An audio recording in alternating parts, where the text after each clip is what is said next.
gentlemen, we are on the way to Surakarta soon. Well, kami ambil jalan darat. Tadi ngecek, it's about 7 hours from our place.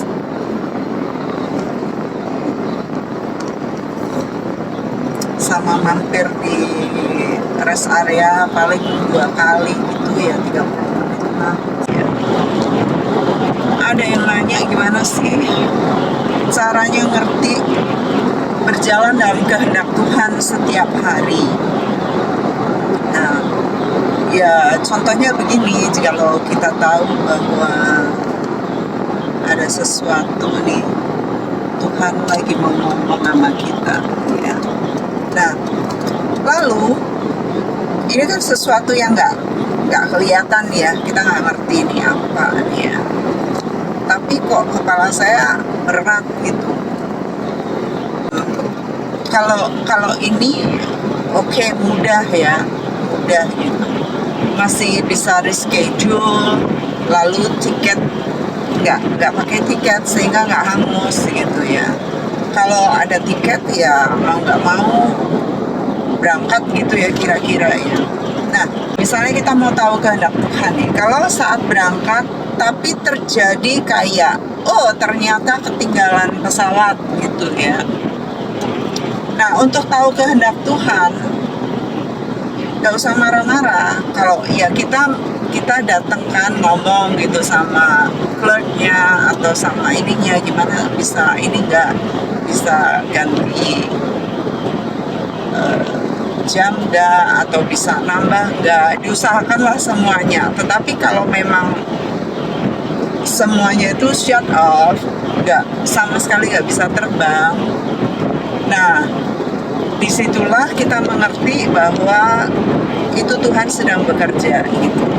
Jadi nggak perlu dipaksain bahwa sampai ngamuk-ngamuk. Ada kan orang, saya dulu lihat dia telat, dia marah sampai dia tendang mejanya itu, front desk-nya itu ya. Lalu dia berkata begini, kalau kamu delay, kamu disuruh nunggu, kamu delay terus juga sama penumpang suruh nunggu, kamu juga seenak kamu gitu. Tetapi kalau kami telat sedikit tuh gara-gara apa gitu, mungkin masih masuk akal ya, tapi dia bisa marah-marah gitu. Tapi waktu kami dengarkan sebenarnya yang menjadi alasan dia tuh make sense gitu. Tapi ya sudahlah, mungkin ada beberapa yang udah dengar kesaksian saya di bandara, bagaimana saya diperlakukan dan sebagainya. Tetapi saya respon wisely, response nicely dan sweetly. Akhirnya orang itu malah kisahnya panjang ya, dimana akhirnya orang itu telepon saya dan minta ampun gitu sama saya. Benar-benar dia bilang, ampun nih saya ya Bu, ternyata Ibu pendeta gitu. Padahal saya nggak ngomong saya pendeta ya Pak, saya nggak ngomong gitu. Oh, God is good. Selalu di dalam segala keadaan itu, Tuhan itu set up kita untuk kita menghasilkan buah. Tuhan mau agar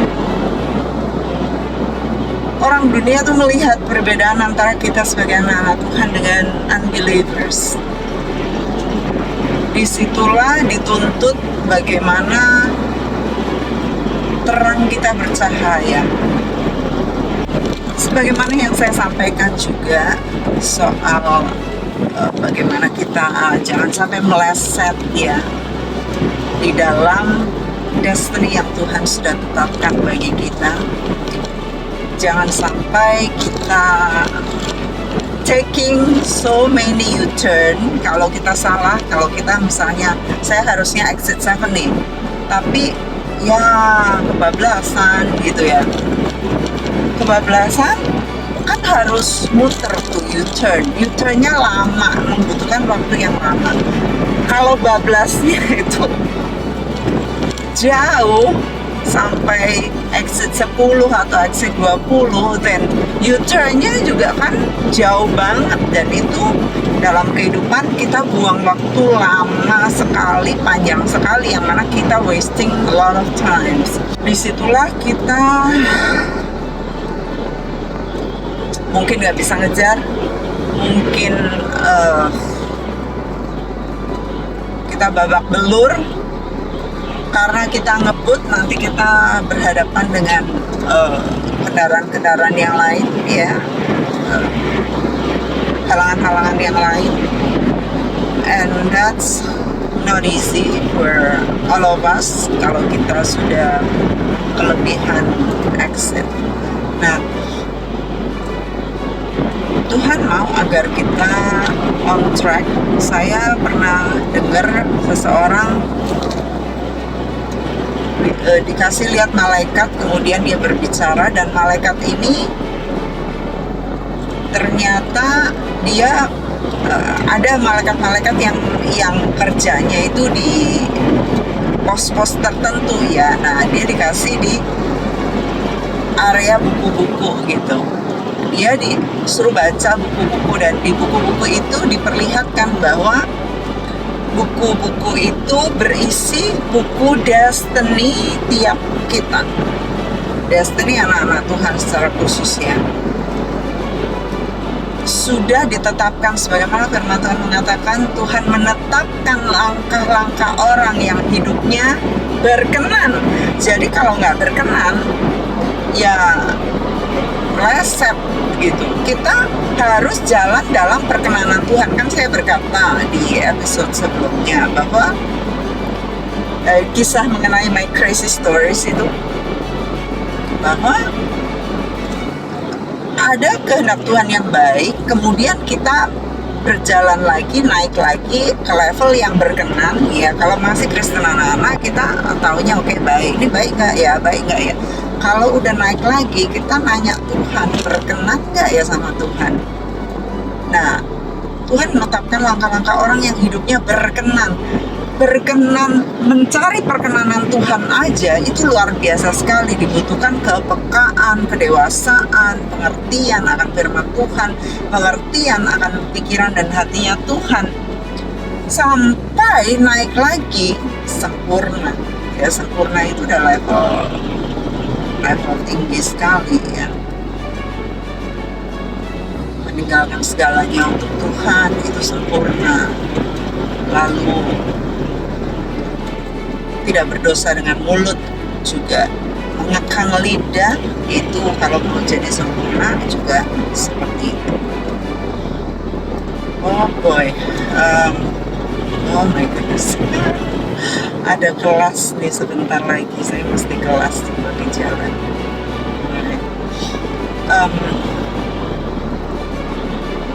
Udah dikasih zoomnya, baru aja muncul di layar. Saya setiap Kamis pagi ada kelas dengan hamba Tuhan. Saya memfasilitasi, tetapi saya juga belajar dan saya ditolong oleh para hamba Tuhan ini. Nanti akan saya lanjutkan mengenai bagaimana hidup kita berkenan kepada Tuhan. Lalu ada orang yang nanya gini, oh jadi, wah berarti semua jalan-jalan saya di ini ya sama Tuhan ya, dituntun sama Tuhan ya. Saya bilang, kalau kamu mau jalanmu sendiri, ya kamu kan bisa. Jadi Tuhan itu tidak memaksakan kehendaknya bagi kita. Itu sebabnya kita ini diberi free will, ya.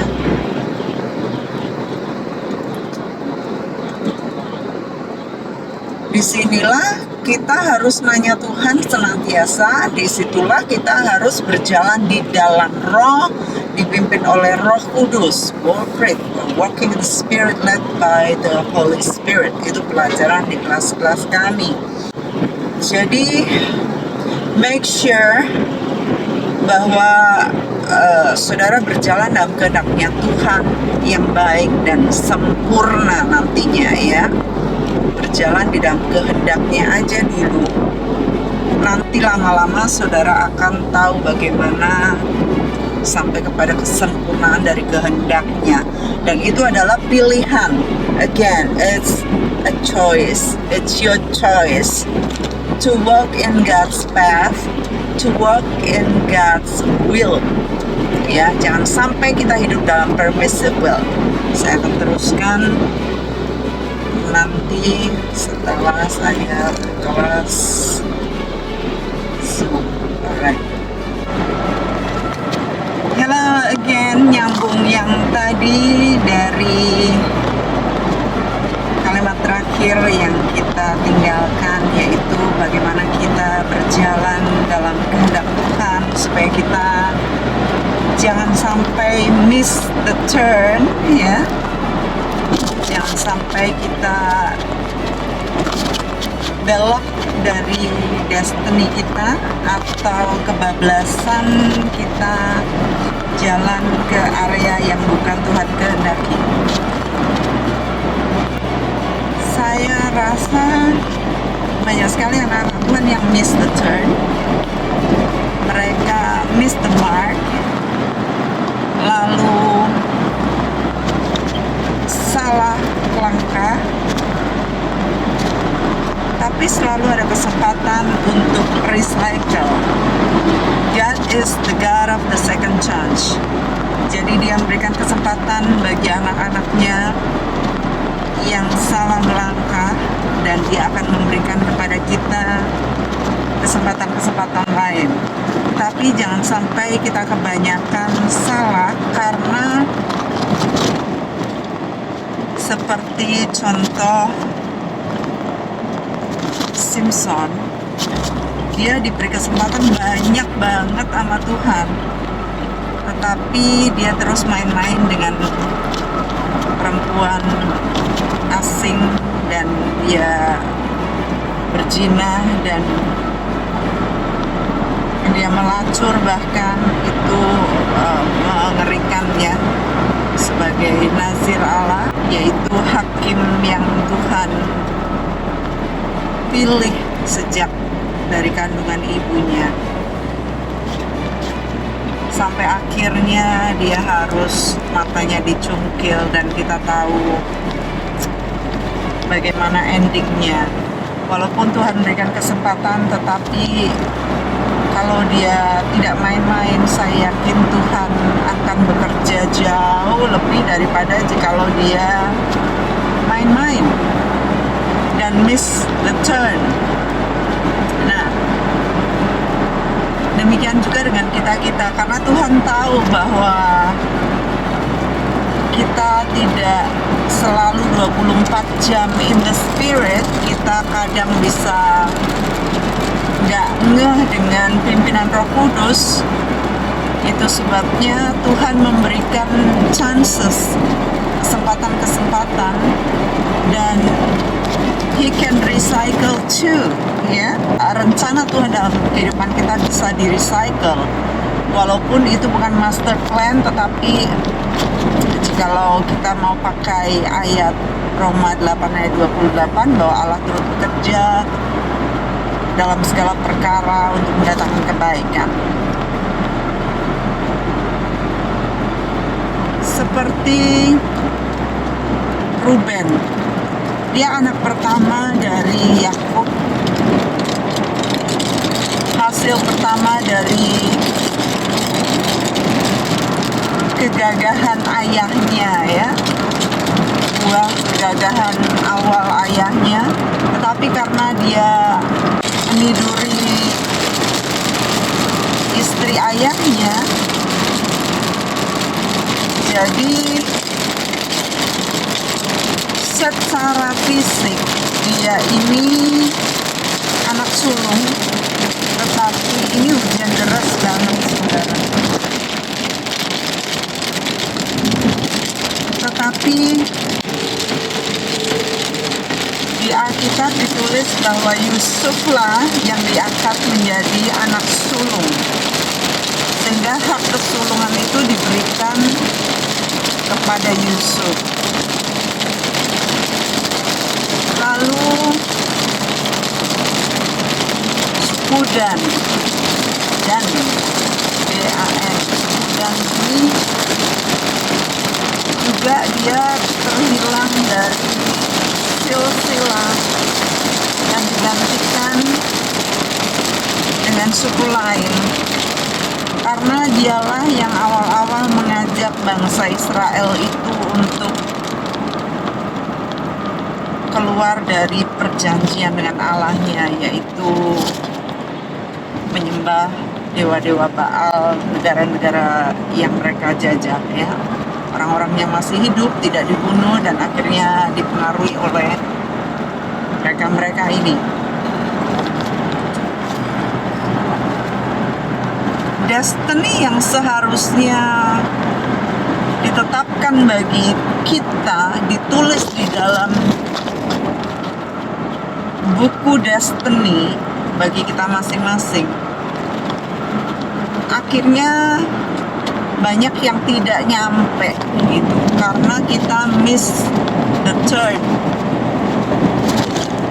Itu sebabnya intersection itu sangat penting. Lalu bagaimana kita mengenali intersection?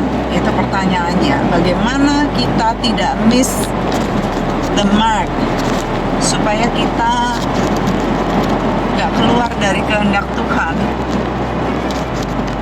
Nah, di setiap tikungan intersection itu selalu akan ada ujian, dan ujiannya itu selalu akan melibatkan baik ego kita, emosi kita, baik keuangan, kebutuhan, dan sebagainya. Jadi di setiap intersection itu selalu ada ujian, dan ujian itu akan melibatkan hal-hal yang sulit dalam kehidupan kita. Itu sebabnya firman Tuhan mengatakan bahwa kita harus memilih jalan yang sempit, the narrow road. Karena kita beda dengan dunia. Kita harus menyakal diri kita, memikul salib kita setiap hari. Kalau ngomong begitu, saya selalu akan ngomong bahwa kita dihadapkan dengan pilihan-pilihan yang seperti itu tuh setiap hari. Berarti kita mengharapkan setiap hari ada ujian-ujian, begitu ya. Misalnya aja, ini yang baru aja, ya, baru aja terjadi. Saya bawa 2 apel, lalu karena ini gantian nyetir tadi ya, saya potong apelnya. Kemudian kalau apel itu kan, let's say this guy, apple right here, ya, apel ini kan ada yang merah di sini, ada yang semi kuning gitu ya. Saya motong nih, saya motong belah begitu, lalu saya kasih ke Iren. Saat belahan itu saya kan lihat ada yang putih, ada yang merah kan. Ini daging ini selalu gini, kamu ambil yang bagus, yang merah. Itu daging selalu begitu tuh, egois banget gitu. Tapi itu saya dihadapkan dengan ujian. Baik-baik saya kasih Iren yang merah, saya yang putih. Terpautnya itu nggak banyak sebenarnya, tetapi itulah kita hari-hari harus melawan daging, ya.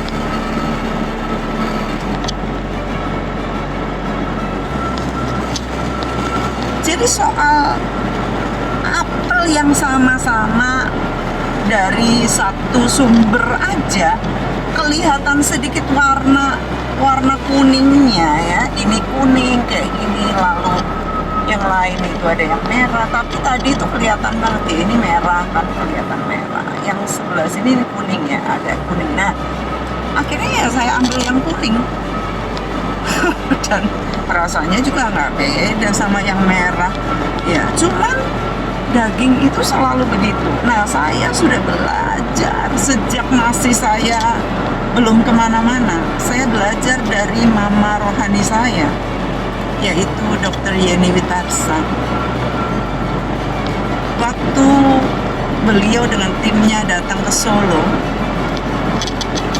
kami suguhin beliau itu pisang ya. Jadi pisang udah dipotong-potong begitu, terus dikasih ke mereka karena bawa beberapa orang ke Solo. Dan waktu disuguhkan, mami ini melihat, dia ambil yang bonyok. Saya ambil balik, saya bilang, mami jangan yang ini, mami yang ini yang bagus. Tetapi pelajaran itu membekas di dalam hidup saya selamanya, dan ini akhirnya saya ajarkan kepada murid-murid. Nah, jalan sempit yang seperti ini nggak mudah. Hari-hari saya diperhadapkan dengan penyangkalan diri. Ya. Saya punya ini, akankah saya simpan sendiri atau saya kasih ke orang? Saya ini makan enak, apakah saya nikmatin sendiri atau saya kasih ke orang? Begitu. Jadi hal-hal seperti itu adalah kesempatan untuk kita berjalan dalam kehendak Tuhan. Itu masih hal kecil, saudara. Belum nanti kalau udah ngomong rebutan warisan, ya itu hal besar. Ya, saya punya hak. Sampai orang itu berani nipu di notaris, orang berani malsu tanda tangan. Demi apa? Uang. Nggak takut sama Tuhan, saya heran banget. Nggak takut sama Tuhan. Hamba-hamba Tuhan, pendeta-pendeta, anak-anak pendeta rebutan harta, saling tuntut, nyewa advokat yang sangat kenamaan, bayar polisi ber-MM demi mendapatkan warisan. Kerjasama dengan notaris mudah banget disogok. Ada banyak yang sangat mudah disogok. Ada yang tidak punya integritas sama sekali. Berani. Sebagai hamba Tuhan, dia akan diperhadapkan dengan keadilan. Apakah dia adil membagikan warisan kepada anak-anaknya? Apakah dia pilih kasih? Itu akan berhadapan dengan Tuhan yang seperti itu. Bagi saya sangat gak worth it untuk melakukan hal-hal yang seperti itu di bumi. Uang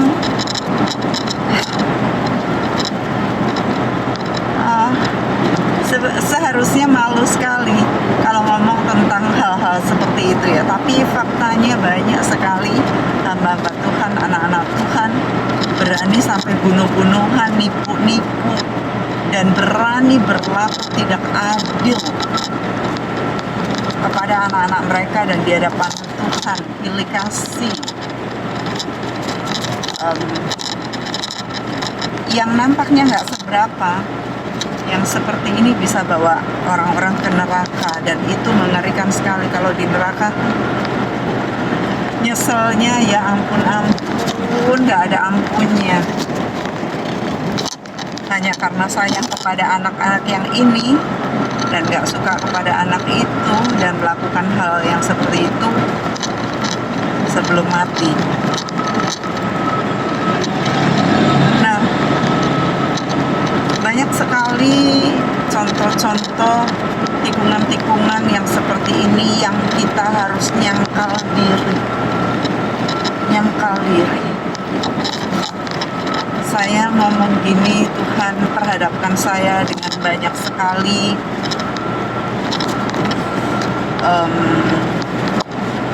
kasus-kasus di mana saya harus nyangkal diri saya.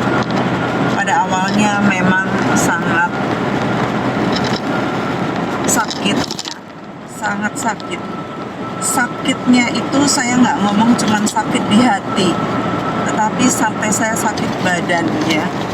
Badan saya sampai sakit, dan kemudian lama sekali saya baru menyadari begitu bahwa Tuhan memperhadapkan kepada saya suatu kasus yang sangat sulit untuk saya melepaskan hak-hak saya, melepaskan kedagingan saya, melepaskan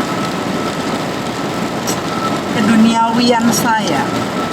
Nah, saudara, saya ingin menyampaikan sesuatu yang harus menjadi highlight bagi kita semua. Begini, kita ini hidup di dua dunia. Kita hidup di dua dunia, ya. Dunia fisik dan dunia alam roh. Tetapi karena kita ini manusia roh, kita harus lebih kuat berjalan di dalam roh. Dan roh yang dimaksud di sini adalah bagaimana kita hidup dipimpin Roh Kudus yang jalannya adalah sulit. Jalannya bukan jalan daging. Apakah hari bertambah hari kita mau hidup dipimpin roh yang jalan sempit ini, atau berjalan di dalam daging dan kita nuntut hak-hak kita? Nah, disinilah tantangannya, saudara. Bagaimana kita bisa menggenapi rencana Tuhan dalam kehidupan kita? Tuhan Yesus adalah contoh yang paling tepat untuk kita bisa meniru bagaimana kita berjalan di dalam roh. Yesus menyangkal diri dan dia memikul salib, betul-betul salib. Dia yang bisa mendatangkan pasukan bala tentara surga untuk menolong dia lepas dari salib itu, tetapi dia menyerahkannya kepada kehendak Bapanya, yang mana dia harus menggenapi kehendak Bapanya, yaitu menjadi tebusan bagi kita semua.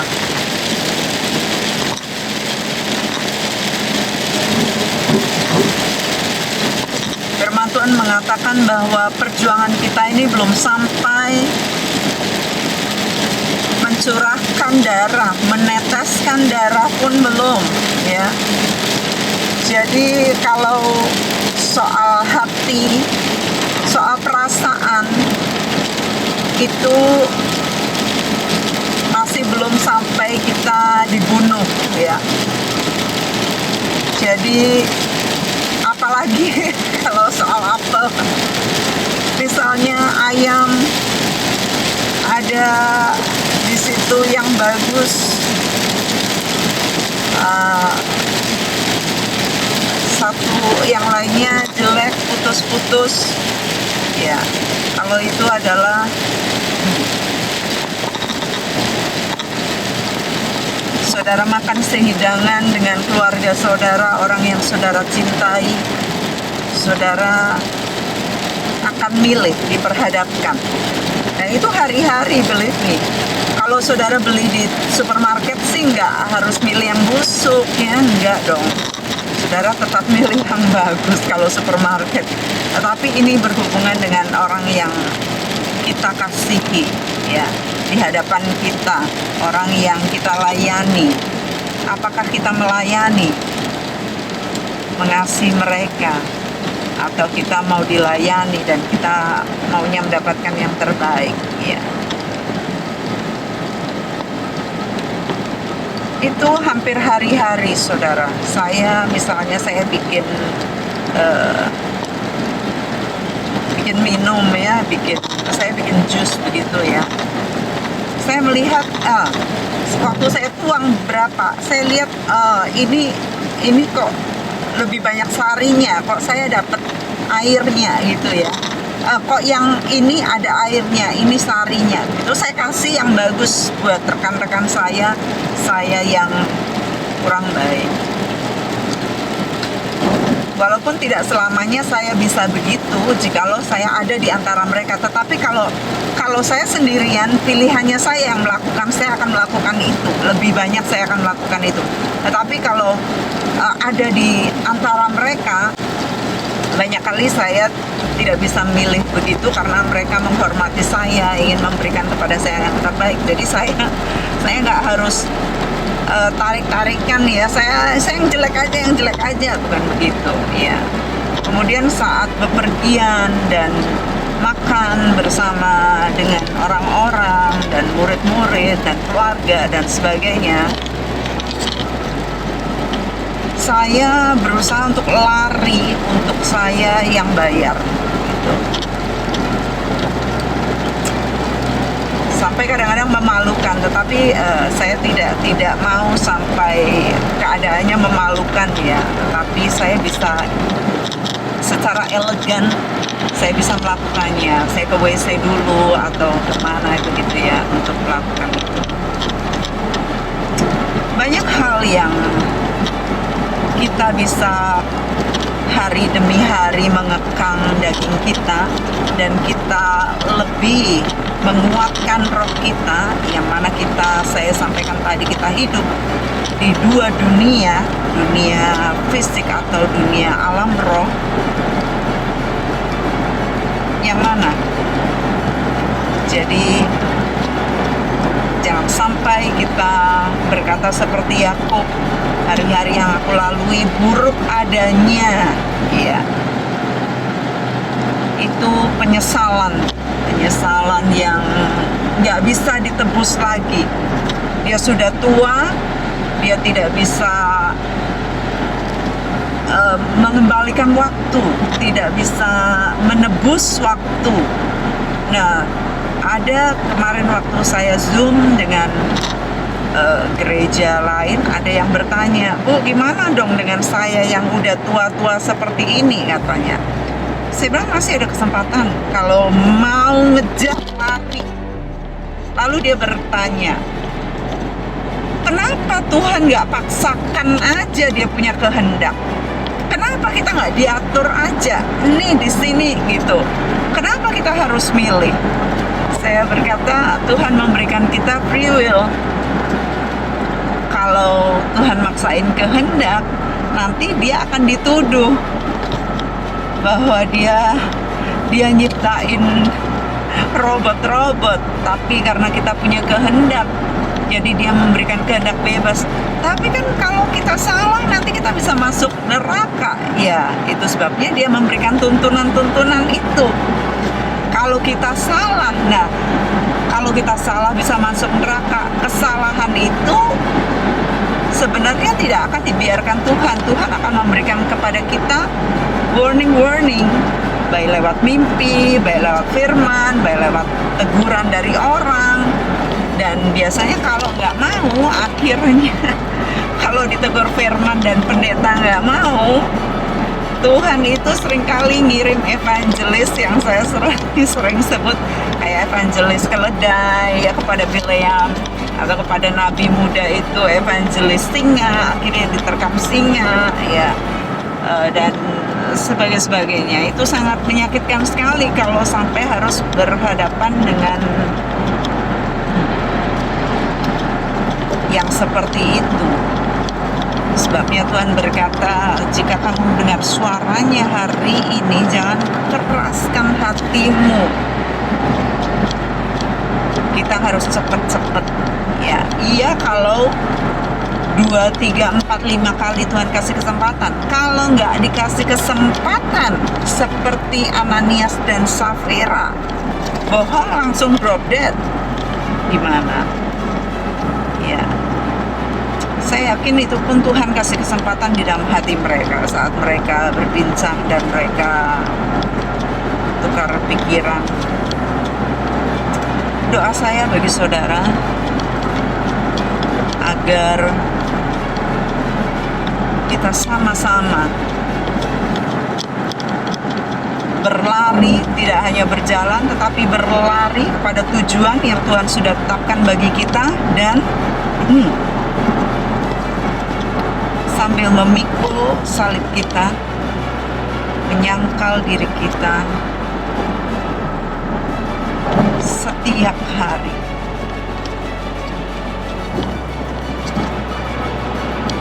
Saya berdoa kiranya saudara memilih jalan sempit, jalan yang tidak dilalui banyak orang. Hanya orang-orang dewasa secara rohani yang mengembangkan manusia rohnya hari-hari. Merekalah yang akan makin kuat rohnya, makin memenuhi tujuan Tuhan di dalam kehidupan mereka, berjalan dalam kehendak Tuhan, dan nantinya akan memilih kehendak Tuhan yang sempurna. Saya pun sudah menyampaikan di YouTube yang lain bagaimana saudara bisa menjadi yang terbesar dan sempurna. Kejarlah itu karena Tuhan mau supaya kita mengejar ke sana. I love you all, God bless you. Dari tol Ropiak Pejagan Pemalang, kira-kira kurang dari 3 jam lagi kami akan sampai di Solo. God bless you.